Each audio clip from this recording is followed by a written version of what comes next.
Hello and welcome to AI Mental Health Care, your companion on the journey to a healthier mind. I'm your host, Teodor, and I'm so glad you've chosen to spend some time with us today. Have you ever been driving and suddenly the check engine light comes on? That little amber glow can spark a range of reactions, right? Some of us might ignore it for a while, hoping it'll magically disappear. Others might feel a twinge of anxiety, wondering what could be wrong and how much it'll cost to fix. And some might pull over immediately, consult the manual, or call a mechanic. Our minds, in many ways, are far more complex than any car engine. Yet, when our internal warning lights start flashing, we often don't have a clear manual to consult. We might dismiss them, tell ourselves to just be stronger, or feel lost about what to do next. Today, we're diving deep into a question that many of us have pondered, perhaps in hushed tones or in the quiet of our own thoughts. When should I seek professional help for my mental health?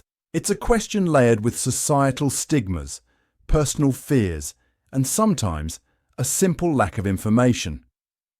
Did you know that, according to the World Health Organization, millions of people worldwide live with mental health conditions, yet a significant portion never receive professional support? Think about that for a moment. Millions of people are navigating choppy internal waters without a life raft or a lighthouse. But here's the hopeful part. Acknowledging that something feels off isn't a sign of weakness. It's a profound act of self-awareness and strength. Just like that check engine light is a signal designed to prevent further damage, our emotional and psychological signals are there to guide us towards well-being. Today, we're not just going to talk about the signals. We're going to explore what they mean, why they matter, and how reaching out can be the most empowering step you take. We'll demystify the process, quiet some of those common fears, and illuminate the path toward getting the support you deserve. So, grab a cup of tea, find a comfortable spot, and let's explore this crucial topic together. So, what are these internal warning lights we're talking about? It's not always a dramatic movie scene breakdown. More often, it's a subtle accumulation of things, a persistent feeling that life has lost its color, or that everyday tasks feel like climbing a mountain. Let's break down some common indicators. And as I go through these, I invite you to reflect honestly, without judgment. 1. Persistent sadness, anxiety, or irritability. We all have bad days, feel sad, or get stressed. That's part of being human. But when these feelings become the norm rather than the exception, it's a significant sign. We're talking about sadness that lingers for weeks, anxiety that feels overwhelming and interferes with your daily life, or irritability that strains your relationships. Imagine waking up most mornings with a sense of dread, or feeling a constant knot in your stomach that just won't go away, no matter what you do. Or perhaps you find yourself snapping at loved ones over minor things and later feeling guilty but unable to control those reactions. If this resonates, it's a clear signal. It's not about being too sensitive. It's about recognizing that your emotional baseline has shifted in a way that's causing you distress.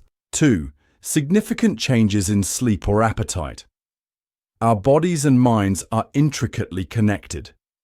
Often, emotional distress manifests physically.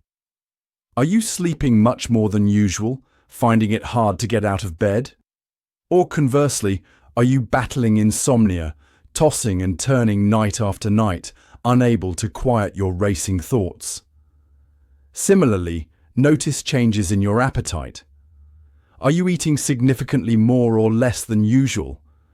Perhaps food has lost its appeal, or you find yourself comfort eating to an extent that feels unhealthy. These aren't just lifestyle quirks when they persist. They can be clear indicators that something deeper is amiss. Think of it like your body's way of waving a red flag saying, "Hey, I'm struggling here." 3. Loss of interest or pleasure in activities. Anhedonia. Remember those hobbies or activities that used to bring you joy? Maybe it was painting, playing music, spending time with friends, hiking, or even just watching your favorite TV show. If you find that you've lost interest in these things, or that they no longer provide the same sense of pleasure or satisfaction, this is a key sign called anhedonia. It's like the volume of life has been turned down and the colours seem muted. This isn't just boredom. It's a more profound disengagement that can signal underlying mental health challenges like depression. 4. Difficulty concentrating or making decisions. Are you finding it increasingly hard to focus at work or school? Do simple decisions, like what to have for dinner, feel overwhelming? Mental health struggles can significantly impact our cognitive functions. It might feel like your brain is constantly foggy, or that your thoughts are racing and you can't grab hold of any one of them. This can affect your performance, your productivity, and your overall sense of competence, leading to a frustrating cycle. If you're noticing a persistent decline in your ability to think clearly, it's worth exploring further. 5. Withdrawal from social connections. Humans are social creatures, yet when we're struggling mentally, our instinct can sometimes be to pull away from others. You might find yourself declining invitations, avoiding calls from friends or family, or preferring isolation. While some alone time is healthy, a consistent pattern of social withdrawal can be a sign that you're not coping well. It might stem from a lack of energy, feelings of worthlessness, or a fear of being a burden. But connection is often a vital part of healing, so this withdrawal can unfortunately exacerbate the problem. 6. Increased substance use. Turning to alcohol, drugs, or even prescription medication in ways that are different from your norm or to cope with difficult emotions is a significant red flag. While it might offer temporary relief, it often creates more problems in the long run and can be a sign that you're trying to self-medicate underlying pain or anxiety. If you notice your consumption increasing, or if you're using substances as an escape, it's a crucial time to seek healthier coping strategies with professional guidance. 7. Persistent physical symptoms without a clear medical cause. Sometimes, emotional distress shows up in our bodies in very physical ways. Unexplained headaches, stomach problems, chronic muscle tension, or persistent fatigue. If you've been to your doctor and they can't find a specific medical reason for these ongoing physical ailments, it's possible they could be linked to your mental health. Our bodies often keep the score, and these physical symptoms can be manifestations of stress, anxiety, or depression. 8. Thoughts of self-harm or suicide. This is the most urgent warning light. If you are having thoughts about harming yourself, or if you feel like life isn't worth living, please know that you are not alone and immediate help is available. These thoughts are serious, and they are a sign that you are in immense pain. Reaching out for professional help in this situation is not just advisable, it's critical. We'll list some resources at the end of this podcast, but please, if this is you, contact a crisis hotline or emergency services right away. It's important to remember that experiencing one or two of these signs for a short period might be a normal reaction to life's stresses. However, if these signs are persistent, if they are multiple, if they are causing you significant distress, or if they are interfering with your ability to function in your daily life, your work, your relationships, your self-care, then it's a strong indication that seeking professional help could be beneficial. You don't have to wait for things to become unbearable. Knowing the signs is one thing, but actually taking that step to seek help can feel like a monumental task. There are often invisible barriers, internal and external, that can make it difficult. Let's talk about some of these common hurdles and how we might begin to overcome them. 1. Stigma and shame. This is a big one, isn't it? Despite all the progress we've made, there's still a lingering stigma around mental health. We might worry about what others will think, whether they'll see us as weak, broken, or crazy. This fear of judgment can be paralyzing. How to move forward? Remember this. Seeking help is a sign of strength, not weakness. It takes courage to acknowledge you're struggling and to take action. Think of it like this. If you broke your leg, you wouldn't try to tough it out or feel ashamed for needing a doctor, would you? Your mental health is just as important as your physical health. Try to reframe your thinking. Surround yourself with supportive people who understand this. And remind yourself that your well-being is more important than outdated societal perceptions. The more we talk openly, the more we chip away at this stigma. 2. I should be able to handle this myself. This is that internal critic, the voice that tells us we should be self-sufficient, that we shouldn't need help. It's often tied to societal expectations of stoicism or a personal history of always being the strong one. How to move forward? Recognize that everyone needs support sometimes. No one is an island. Therapists and counselors are trained professionals with specific skills and tools to help you navigate complex emotional landscapes. You wouldn't try to rewire your house without an electrician, unless you are one. So why expect yourself to navigate complex psychological issues without a guide? Professionals offer an objective perspective and evidence-based strategies that you simply might not have access to on your own. It's not about a lack of personal strength, it's about utilizing available expertise. 3. Fear of the unknown. What therapy is actually like. If you've never been to therapy, it can seem mysterious or even intimidating. Media portrayals aren't always accurate, and you might have misconceptions about what happens in a session. Will they just analyze my childhood? Will I have to lie on a couch? Will they tell me what to do? How to move forward? Educate yourself. Many therapists offer a free initial consultation, often 15 to 20 minutes, where you can ask questions about their approach and get a feel for their style.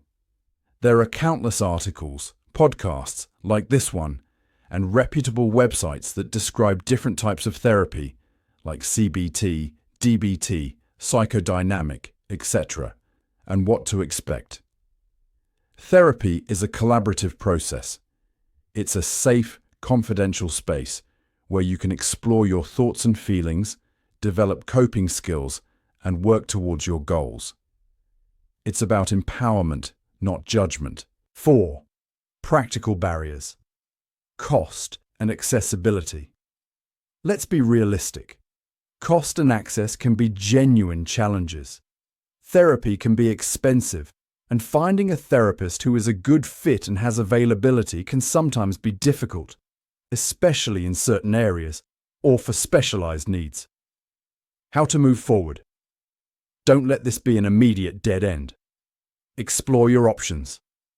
Insurance. Check if your health insurance plan covers mental health services. Many do, though coverage varies. Sliding scales. Many therapists and clinics offer services on a sliding scale based on income. Don't be afraid to ask. Community mental health centers. These often provide affordable or free services. University clinics. If there's a university with a psychology or counseling program nearby, they may offer low-cost therapy provided by graduate students under supervision. Online therapy. Online platforms have made therapy more accessible and sometimes more affordable. Employee assistance programs, EAPs. If you're employed, check if your company offers an EAP, which often includes a certain number of free counseling sessions. Support groups. While not a replacement for therapy, support groups can be incredibly helpful and are often free or low cost. It might take some research and persistence, but there are often more options available than you might initially think. 5. It's not bad enough. Minimizing your struggles. Sometimes we compare our problems to others, or tell ourselves, other people have it worse, so I shouldn't complain. Or, this isn't a big enough deal to warrant therapy. How to move forward. Your pain is valid, regardless of what others are going through. There's no suffering Olympics. If something is impacting your quality of life, your happiness, or your ability to function, it's bad enough. You don't need to be at rock bottom to benefit from support. In fact, seeking help earlier can often prevent things from escalating. Think of it as preventative care for your mind. You deserve to feel well, and professional help can support you in getting there, even if you perceive your issues as minor. Small pebbles in your shoe can become incredibly painful on a long journey. Overcoming these hurdles requires self-compassion, persistence, and a willingness to challenge your own preconceived notions. The journey towards seeking help is, in itself, a step towards healing. So, you've recognized the signs. You're working on overcoming the hurdles. But what exactly can you gain from seeking professional help? What does that support actually look and feel like? The benefits are numerous and can be truly life-changing. 1. A safe and confidential space to explore. One of the most immediate benefits is having a dedicated space where you can talk openly and honestly without fear of judgment, interruption, or having your feelings dismissed. Therapists are trained to listen empathetically and create an environment of trust. Imagine being able to unpack all those thoughts and feelings you've been carrying, perhaps for years, in a place where you feel truly heard and understood. This in itself can be incredibly cathartic and validating. You don't have to worry about burdening friends or family, or about your words being repeated. 2. Gaining new perspectives and insights. A therapist can offer an objective, professional perspective on your situation that you, or even your loved ones, might not be able to see. They can help you identify patterns in your thoughts, feelings, and behaviors that may be contributing to your struggles. It's like having a skilled guide who can help you see the forest for the trees. They might ask questions that challenge your assumptions or help you connect dots you hadn't connected before, leading to those aha moments that can be pivotal for change. 3. Developing healthy coping strategies. Life will always have its stressors, but therapy can equip you with effective tools and techniques to manage them. Instead of resorting to unhealthy coping mechanisms like avoidance, substance use, or emotional outbursts, you can learn strategies for managing anxiety, regulating your emotions, communicating more effectively, and dealing with difficult situations. This might involve learning mindfulness techniques, cognitive restructuring, changing negative thought patterns, problem-solving skills, or stress management exercises. These are skills that will serve you well long after therapy ends. 4. Addressing underlying issues and trauma. Sometimes current struggles are rooted in past experiences, unresolved conflicts, or trauma. A therapist can help you gently and safely explore these underlying issues in a way that promotes healing and resolution. This isn't about endlessly dwelling on the past, but about understanding its impact on your present and freeing yourself from unhelpful patterns or burdens you may still be carrying. For instance, if childhood experiences are affecting your current relationships, therapy can help you understand those connections and develop healthier ways of relating to others. 5. Improving relationships. Mental health challenges can significantly strain relationships with partners, family, friends, and colleagues. Therapy can help you understand how your emotional state impacts your interactions and provide tools for better communication, setting healthy boundaries, and resolving conflicts constructively. You might work on assertiveness skills, learn to express your needs more clearly, or understand an attachment style. This can lead to more fulfilling, supportive, and healthier connections with the people in your life. 6. Setting and achieving meaningful goals. Therapy isn't just about alleviating pain, it's also about building a more fulfilling and meaningful life. A therapist can help you clarify your values, identify what truly matters to you, and set realistic, achievable goals that align with those values. This could be related to your career, your relationships, your personal growth, or your overall well-being. They can act as a supportive coach, helping you break down larger goals into manageable steps and navigate obstacles along the way. So 7. Increase self-awareness and self-compassion. Through the therapeutic process, you'll inevitably learn a lot about yourself, your strengths, your vulnerabilities, your triggers, your needs. This increased self-awareness is a powerful tool, and, importantly, therapy often fosters a greater sense of self-compassion. Instead of berating yourself for your struggles, you learn to treat yourself with the same kindness and understanding you would offer a friend. This is fundamental to lasting emotional well-being. 8. Empowerment and agency. Ultimately, seeking professional help is an act of empowerment. It's about taking control of your mental health and actively working towards a better future. Therapy helps you realize that you are not just a passive victim of your circumstances or your emotions, but that you have the capacity to make choices, to learn, to grow, and to heal. It fosters a sense of agency over your own life. The benefits aren't always instant, and therapy is a journey, not a quick fix.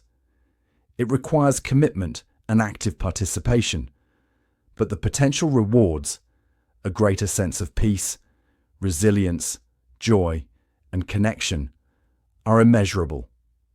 It's an investment in yourself, and you are absolutely worth that investment. Okay, so you're considering it. You see the potential benefits. But the practical question remains, how do you actually find the right help? This can feel like a daunting task, but let's break it down into manageable steps. 1. Start with your primary care physician, PCP, or GP. Your family doctor can be a great first port of call. They can rule out any underlying physical conditions that might be contributing to your symptoms, discuss your mental health concerns, and often provide referrals to mental health specialists in your area or within your healthcare network. Don't be hesitant to bring this up during a regular appointment. They are used to having these conversations. 2. Research different types of professionals. There are various types of mental health professionals, each with different training and areas of expertise. Psychiatrists, medical doctors, MDs or DOs, who specialize in mental health. They can diagnose conditions, provide therapy, and prescribe medication. You might see a psychiatrist if medication is being considered as part of your treatment plan, often in conjunction with therapy from another professional. Psychologists typically have a doctoral degree, PhD or PsyD, in psychology. They are trained in psychological testing, diagnosis, and providing various forms of psychotherapy, talk therapy. Therapists or counselors. This is a broader category that can include licensed professional counselors, LPCs, licensed marriage and family therapists, LMFTs, licensed clinical social workers, LCSWs, and others. They typically have master's degrees and are trained to provide psychotherapy and counseling for a wide range of issues. Consider what feels right for you. Are you primarily looking for talk therapy? Do you think medication might be necessary? Understanding these roles can help you narrow your search. 3. Utilize online directories and resources. There are many reputable online directories that allow you to search for therapists based on location, specialty, insurance accepted, and type of therapy offered. Some well-known examples include those provided by professional organizations like the American Psychological Association, the National Board for Certified Counselors, or local mental health associations. Psychology Today has a widely used therapist finder. Your insurance company's website will also likely have a directory of in-network providers. 4.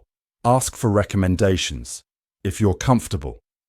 If you have trusted friends, family members, or colleagues who have had positive experiences with therapy, you might consider asking them for recommendations. However, remember that a therapist who is a great fit for one person isn't necessarily the right fit for another. Use recommendations as a starting point, but still do your own research. 5. The good fit consultation. This is so important. Most therapists offer a brief initial phone or video consultation, often 15 to 20 minutes, at no charge. Use this opportunity. It's your chance to briefly describe what you're looking for help with. Ask about their experience with similar issues. Inquire about their therapeutic approach, for example, CBT, psychodynamic, person-centered. Discuss fees, insurance, and scheduling. Most importantly, gauge how you feel talking to them. Do they seem understanding? Do you feel comfortable? Do they listen well? The therapeutic relationship is a key factor in successful therapy, so trust your gut. It's okay to interview a few therapists before settling on one. 6. Don't be afraid to try someone else. If you start therapy and after a few sessions, it just doesn't feel right. Perhaps you don't feel understood, or you don't connect with the therapist's style. It is perfectly okay to seek out a different professional. This isn't a failure on your part or theirs. It's about finding the best possible support for you. A good therapist will understand and support your decision to find a better fit. Finding the right help might take a little time and effort, but the right therapeutic relationship can be a powerful catalyst for growth and healing. Be patient with the process and with yourself. We've covered a lot of ground today on AI mental health care, exploring those check engine lights of our minds, the hurdles that can keep us from seeking help, the incredible benefits of professional support, and how to take those crucial first steps. The core message I hope you take away is this: you are not alone, and help is available. Your mental health is just as vital as your physical health, and it deserves the same care and attention. Reaching out is not a sign of weakness, but a testament to your strength and your commitment to your own well-being. There isn't a magic moment or a definitive one-size-fits-all answer to when should I seek professional help. But if you're consistently feeling overwhelmed, if your daily life is being negatively impacted, if you've noticed persistent changes in your mood, sleep, or behavior, or if you simply feel like you could benefit from a supportive professional perspective, then that's your answer. It's time. You don't need to wait for a crisis. Think of it as an investment in yourself, in your happiness, and in your future. The journey to better mental health is a personal one, and it can be profoundly rewarding. If anything we've discussed today has resonated with you, or if you're having thoughts of harming yourself, please reach out to the resources we'll mention. Your life is valuable, and support is there. Thank you so much for joining me on AI Mental Health Care. I hope this conversation has provided you with clarity, comfort, and a sense of empowerment. If you found this episode helpful, please consider sharing it with someone who might benefit from hearing it.